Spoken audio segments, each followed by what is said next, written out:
They were the lords of heaven and earth, protectors of the sea, patrons of sexual pleasures, and instigators of war. They were the mighty Greek gods who were said to reign atop Mount Olympus, the highest peak in all of Greece.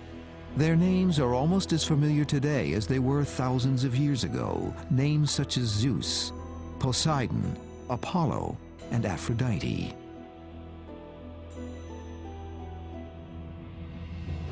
In ancient times, these gods were woven into tales of adventure, heroism, and sexual conquests. Yet without a permanent home in their own Bible, Torah, or Quran, were these gods part of a lost religion, or merely characters written into fables now known as Greek mythology? I think the Greek gods are just as real as any other gods in other religions. They are different, but they are just as real, and they were just as real to the people who worship them. The ancient Greeks, who symbolized the essence of logic and reason, also claimed that they had actual encounters with these unworldly beings.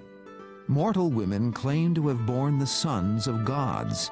Countless others testified that the gods cured them of terminal diseases. Were the stories of man's encounters with these Greek gods simply the imaginings of a superstitious society, or were they based on historical events? And what remains of their shrines and the cults that performed sacrifices to honor these supreme deities?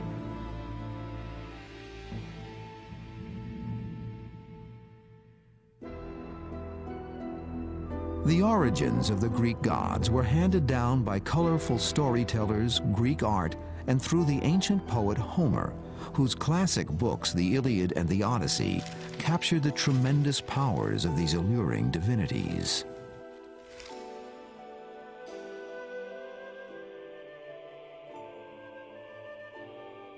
Since the beginning of time, cultures and religions around the world have tried to explain the origins of man's existence. According to Greek legend, the first rulers of the earth were the Titans, Cyclops, and Giants. Kronos and Rhea, the Titans who were the children of Mother Earth, were said to have given birth to the future rulers of the ancient world: Demeter, Hestia, Hera, Hades, Poseidon, and Zeus. Kronos, fearing he would one day lose power to one of his children, began devouring them one by one. When his wife Rhea, who was also his sister, gave birth to their sixth child, she deceived her husband by giving him a swaddled stone in place of their son. Kronos ate the stone. Their sixth child, who was named Zeus, was saved. When Zeus matured, he sought revenge against his father. He forced Kronos to swallow a secret potion which made him vomit up the children he had devoured. Zeus's sisters and brothers were miraculously reborn. As a result, the powerful siblings joined forces to wage war against their father and his Titan brothers.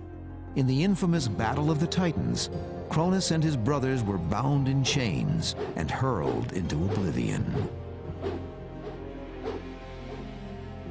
Zeus and his siblings were proclaimed the guardians of the universe and were given special powers. Zeus was crowned the supreme ruler of gods and mortals. He was given the powerful thunderbolt of lightning as his weapon of war. According to the ancient Greeks, these divinities made their home on the highest summit in northern Greece, called Mount Olympus. There they feasted on a delectable food called ambrosia and drank a liquid called nectar. Although they possessed human frailties, it was said they would never die. No mortals dared venture to the top of Mount Olympus, but the supreme divinities often ventured down from their mountainous kingdom and were said to mingle and sometimes meddle with the lives of mortals. According to legend, they took human form and displayed mortal weaknesses. But within a moment's notice, they could transform into a bird, a tree, or a violent storm.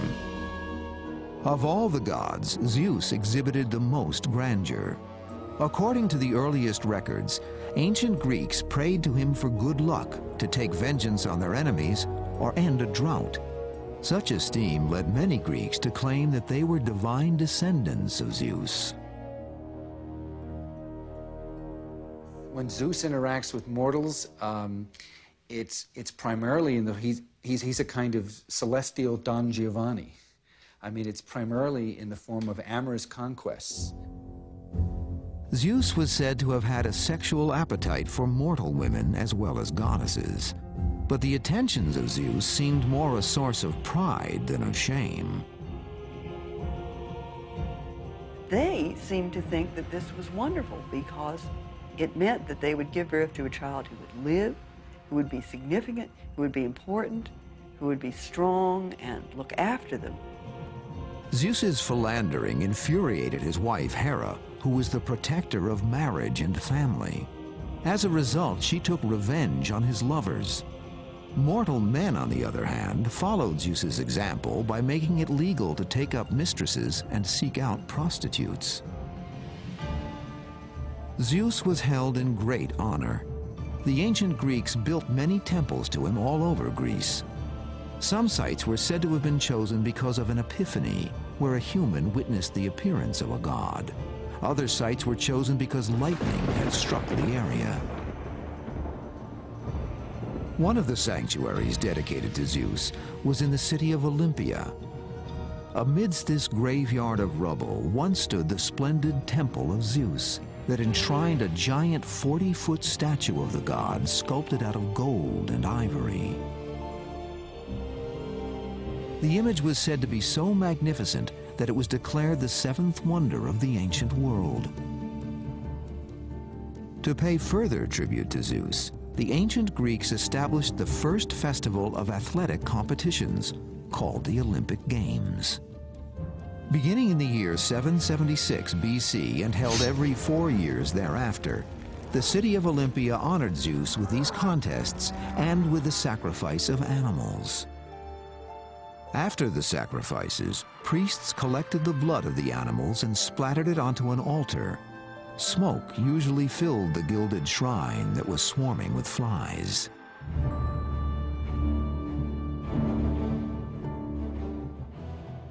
By the year 700 BC, pagan worship of the gods of Mount Olympus was embedded in Greek life. The ancient Greeks organized various cults to glorify and appease their mighty and sometimes temperamental gods. Each cult built ornate shrines filled with lavish treasures dedicated to their deities. Within these cults, secret rituals were performed to ask the gods to ensure a harvest of crops or to deliver a healthy baby. The ancient Greeks were especially superstitious about the spirits of the underworld, which gave rise to cults called mysteries. The most famous mystery cult was found in the city of Eleusis, just 15 miles north of Athens.